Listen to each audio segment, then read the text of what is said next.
what is the next step in aligning their interest with ours Mm-hmm.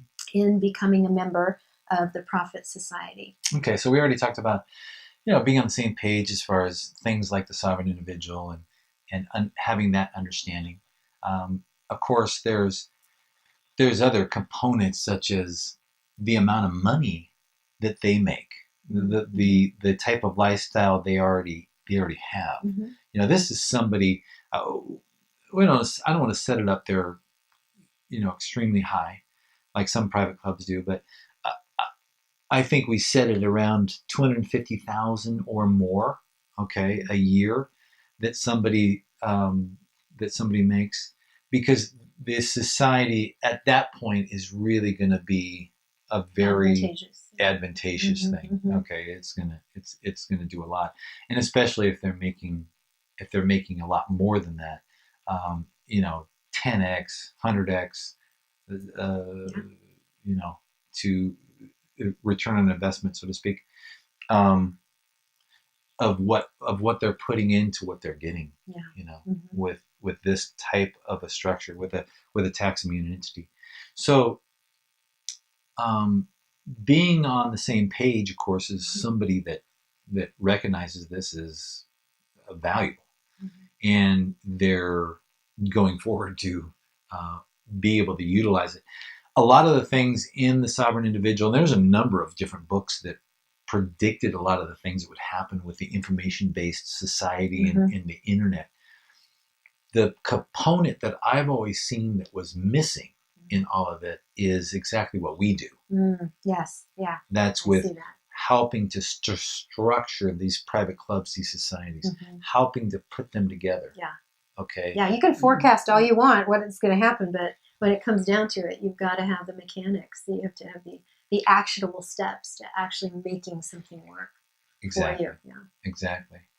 And there's levels that we that go way beyond just putting together the society and the what we call the charitable religious trusts. Okay, there are some steps above that having this structure in place just puts the groundwork together for going to that higher place, with being able to take profit companies and really make them real profitable. Okay. With another step, which should be left for a future conversation. But what's nice is everything that we're doing is building on something else. Yes. Okay. Yeah. So just the structures in themselves, of course, is a huge, great value. We want to showcase that. We want to help people get into that. We want to help them have community within that arena, and so they know how to operate correctly without, breaching any of the laws or the regulations that are in place. And so we're looking also for a match to what our society represents as well. Yes. And so let's talk about kind of, I think we talk about alignment and morality focused individuals. Yeah, I like what is put into the book. Again, I'm referring to the sovereign individual, and one of the things that they talk about is in the transition away from the nation state, which, by the way, uses violence as in order to get a return on their investment. So that's one of the things that most entrepreneurs that we're aligned with says, that old paradigm should, needs to go. Yeah. So it says the transition from the nation state, perhaps further away from religion, of course, religion being man-made things, people will start searching, they'll search for collective morality, a sense of purpose and direction, and a coherent sense of the world order. I'm not trying to use world orders in the way that, the senior used it. But the authors think these competitive territorial clubs will impose exacting moral standards for residents. They think this, or you could say club members, okay? They think this new morality will focus on productivity and correctness of earnings being retained by those who generate them. I mean, what a novel concept, okay, Right. from the writers Yeah. to think that. Efficiency in investment. You know, there's a whole bunch of things you can do. There's a whole bunch of things you can do when you have a tax immune bank account that can also be hooked to a brokerage account that can make returns of any kind without ever filing or paying taxes. And that's crazy. I love it. It's a crazy thought, but it's actually available for you out there. Yes. It's exciting. Character and trustworthiness. Okay, this is where the cronyism that we've seen, okay, within our government, okay, within government structures. Not saying all the government is bad. Don't want to go there. No, there's very, very good people in government. I know a few of them. But there is definitely the insiders and the bureaucrats, and they seem to be the ones that get the deals, that get the big breaks, that get the big doled out grants, that get the humanitarian projects. That it's the insiders that are not necessarily doing the right things. So character and trustworthiness, I like that they said that, because that's what these private clubs, that's what these private societies will actually be able to control. Yeah. They're not going to care that you've got this amount of pull or that amount of pull. They won't be controlled by the same things. They're not going to be controlled by the same things. And then the last part, they said that the evil of violence, and I think we already just talked about that a little bit, but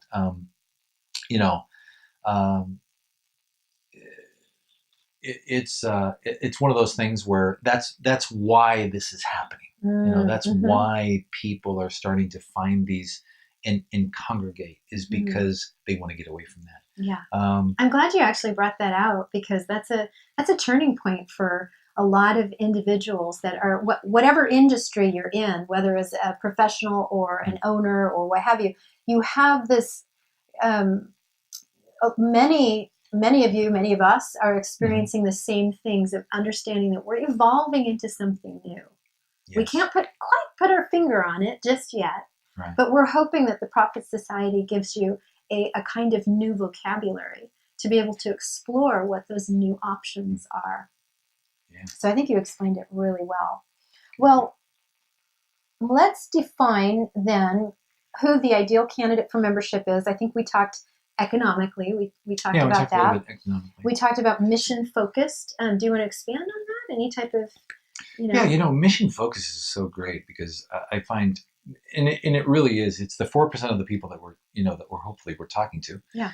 Those kind of people are mission oriented. They have a philanthropic belief. They want to help. Yes. They want to see their technology distributed. They want to be in a place to bring up the level of, which is really what an entrepreneur does, the level of awareness, the level of value in the community, especially the people that they're dealing with. So that is, I lost myself there for a second. No, I think that's defining flow. Yeah.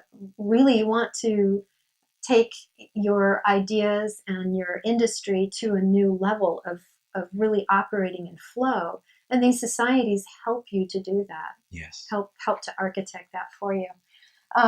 Let's see, we talked about, they exist to fund a mission. Yes. So, you just spoke on that, but what might be an example of one that is funding a mission? Okay, so they exist to fund a mission. There's many things like this that are out there. I think you even brought up the concept of the benevolent or the B Corporation. B Corporation. Yeah, benevolent corporation. So that, in a way, is the second step. That's the the second step that anyone can implement once they have the society done and they have a number of CRTs done. So a benevolent corporation is a corporation that's written with a mission statement up front. Okay, it can't be modified later on. It's got to be up front. And there's a number of things that it needs to have, but we actually do specialize in, and the people that we have at our fingertips actually specialize in these type of LLCs. So that's something, for a later conversation. But so being benevolent and having, if you're involved in certain humanitarian projects, if you want to fund certain types of missions, if a lot of the people that I know that do this, they want to fund their own. They have a certain way that they want to do things, and they can fund their own. Yeah. And so, having a when a lot of the money that you're taking in doesn't end up being spent on taxes, you can do a lot with it. Yes. Yeah. And I love the idea of being able to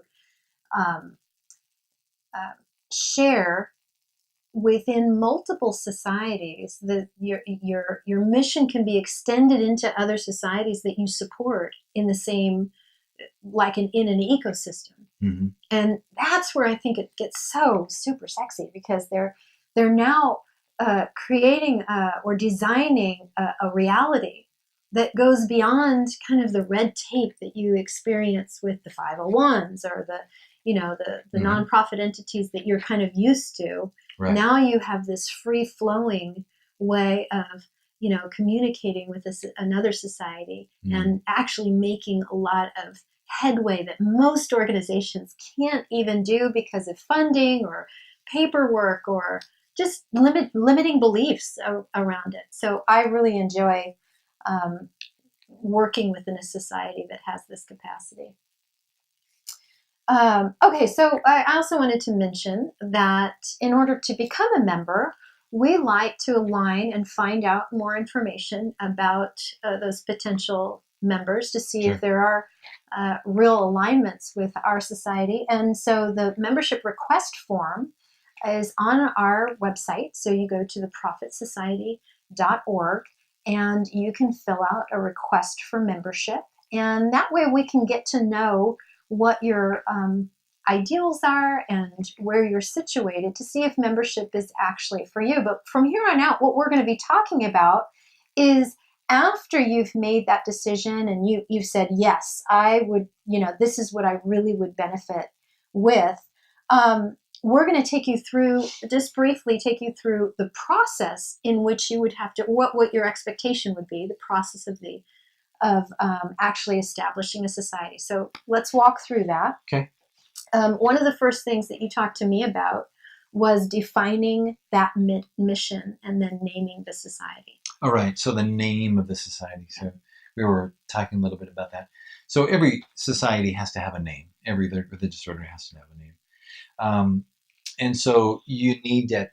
I mean, they just need to go through the process of identifying maybe some of the more passionate things that they think about when they have a name. But I know another great person that does that, and she's sitting across from me. So, they have access to somebody that can do that with them. Yeah. My background is actually in technology and marketing, but most specifically branding. So I'm kind of a brand architect for philanthropic ventures. And because of that, I think that's one of my giftings of being able to deliver that value to our members, is that I help to define what that strategy looks like. And we kind of team up together to unpack that baby and see what they look like.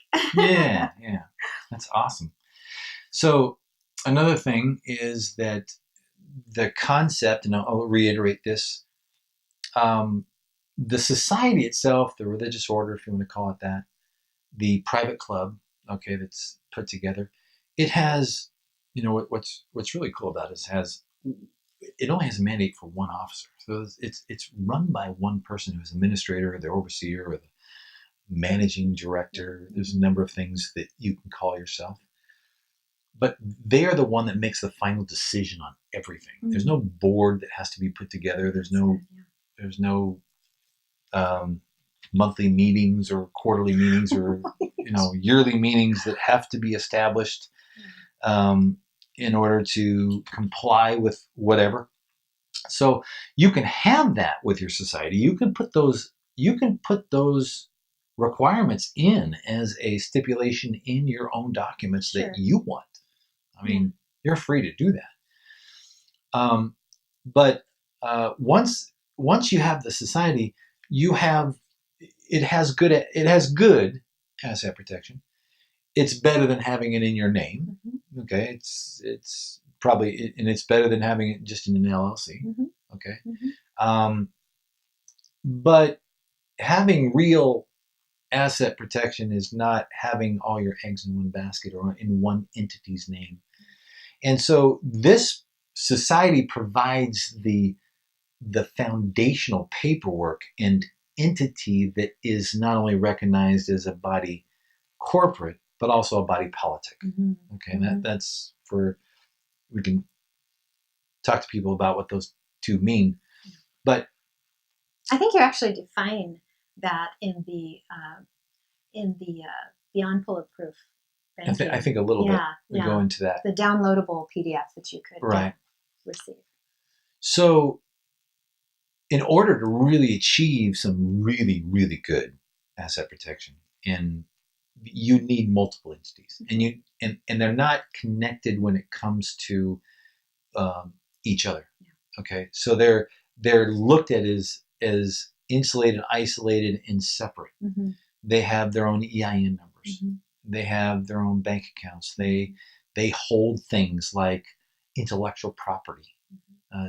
They can hold diamonds and gold, and they can hold brokerage accounts, and they can hold cars and things like this. So just to make this distinction, you're talking the society is an entity that then has other entities associated to the society, and those are called CRTs or charitable religious trusts. Okay, very good. So those operate independently, and those are what most of the people that I've worked with, that they operate out of those entities. Okay.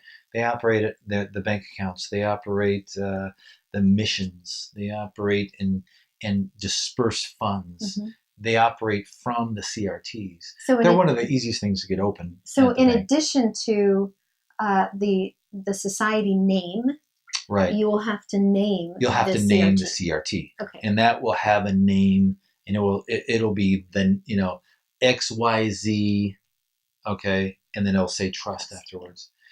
And so a lot of people have asked if they can put their name on the CRT, the all caps name, and no. We'll never do it. There's a number of reasons for it, and it all has to do with legal liabilities and everything else that you don't want to get into. And so, it's just it creates a very gray area, and we don't create any gray areas with anything that we do. Everything, which is nice, is very transparent, and it is under the letter. It's by the letter of the law. Yeah. And so, we won't do anything like that. So, but you can get creative, and you can seek, your guidance and creativity and helping to create some names. Yeah. Okay. Excellent.